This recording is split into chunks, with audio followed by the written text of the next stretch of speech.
ఎక్కడో పుట్టిన పిల్ల, ఎవరో తల్లిదండ్రులు అంత ప్రేమతో పెంచిన పిల్ల ఇంటి పేరు వదిలేసింది, వంశం వదిలేసింది, తన ఊరు వదిలేసింది, తన వారిని వదిలేసింది, తన తల్లిదండ్రులను వదిలేసింది, బంధువులను వదిలేసింది, స్నేహితులను వదిలేసింది.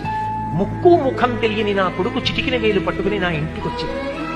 తాను మరణ సదృశమైన వేదన పొంది ప్రసవాన్ని పొందింది. నేను తాతనయ్యానని తాను పొంగిపోతాను. నా వంశాన్ని నిలబెట్టింది. మా మామగారు బాగుండాలని కోరుకుంది, మా అత్తగారు బాగుండాలని కోరుకుంది. తాను నోము చేస్తే, వ్రతం చేస్తే నా భర్త దీర్ఘాయుష్మంతుడు కావాలని అడిగింది. నిద్ర లేచి మంగళసూత్రం కళ్ళకద్దుకుంటే మా ఆయన బాగుండాలని కోరుకుంది. నా కొరకు ఆమె ఏం అడగల. తన అత్తవారి కొరకు, పుట్టింటి కొరకు. ఆ పిచ్చి తల్లి ఎక్కడో పుట్టిన పిల్ల నా ఇంటికొచ్చి ఇన్ని చేసిందే, ఆ పిల్లగా నాకెక్కువ, నా కొడుకు ఎక్కువ అంటే